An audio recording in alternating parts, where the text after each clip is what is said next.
हमारी संतान संस्कारी होनी चाहिए। आपकी संतान संस्कारी कैसे होगी सुनो। भगवान नित्य 3:30 बजे बिस्तर छोड़ देते हैं सुबह। कितने बजे? जोर से बोलो। तुम क्या बजे छोड़ते हो?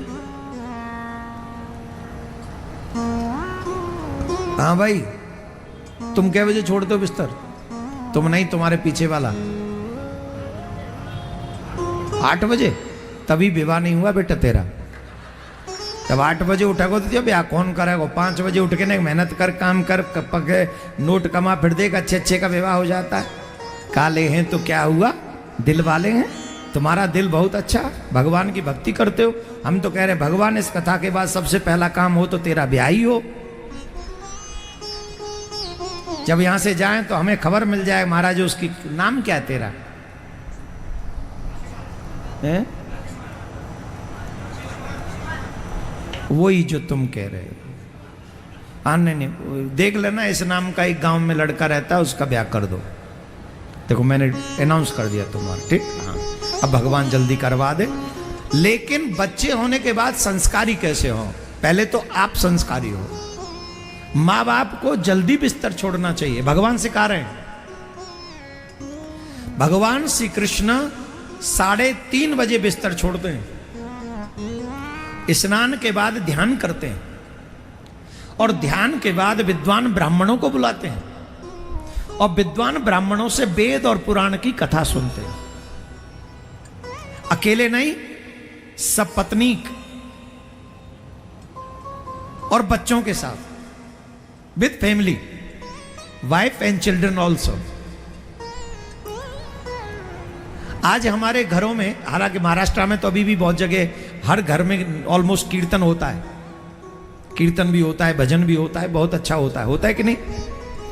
तो सत्संग भी हर दिन हम लोग करें, परम आवश्यक।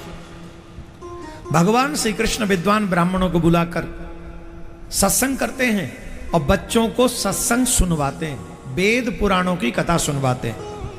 मैं फिर एक बार कह रहा हूं, हमारे मुसलमान भाइयों के बच्चों को 99% मालूम है कि कुरान में क्या है। हमारे क्रिश्चियन भाइयों के बच्चों को 95% 90% मालूम है बाइबल में क्या है।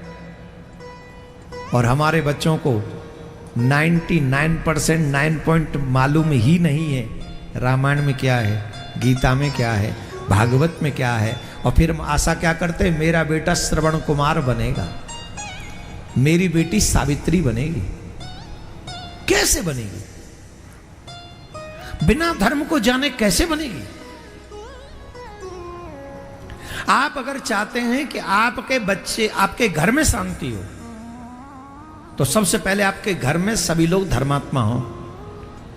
3-4 चीजें तो आपके घर में होनी नहीं चाहिए। शराब नहीं होनी चाहिए, मांस नहीं होना चाहिए, जुआ नहीं होना चाहिए। ये तीनों चीजें आपके घर में नहीं होनी चाहिए। जो सच्चे सनातनी हैं उनके घर में ये तीनों चीज नहीं होंगी।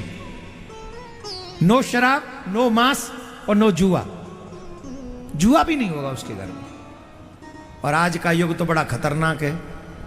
यहां तो ड्रीम 11 के चक्कर में सबके घर में जुआ चल रहा है। रमी के चक्कर में 1-1 करोड़ जीतो, ऐसा अनाउंस करते हैं। अच्छा, धीरे से बोल के निकल जाते हैं। इसमें फाइनेंशियली कोई वो क्या हो सकती है, क्या बोलते, एक और शब्द बोलते हैं ना वो, इसमें वित्तीय जोखिम हो सकता है। ये बात शॉर्ट में कहकर निकलते हो, बाकी की चीजें बताते हो, इतना मिला, इतना मिला, इतना मिला, सबको फंसाते हैं और ये बच्चे बेचारे फंस जाते हैं। मेरा आग्रह है, जुआ से बचिए, मदिरा पान से बचिए और मांस आहार से बचिए। ये आचरण अच्छे नहीं है। हमारे शास्त्र इनसे दूर रहने के लिए आपको कहते हैं। और जो इनसे दूर रहते हैं, इसमें कोई, भगवान भी जब पुराण की कथा सुनते हैं तो हमें क्यों नहीं सुननी चाहिए? भगवान अकेले नहीं सुनते, अपने बच्चों के साथ सुनते। आज मुझे बहुत अच्छा लग रहा है, यहां पर तमाम यूथ बैठा हुआ कथा सुन रहा है, यंग बच्चे कथा सुन रहे हैं और सबको सुनना चाहिए। तो भगवान श्री कृष्ण ने ये सुंदर कार्य करके अपने लोगों को उपदेश दिया।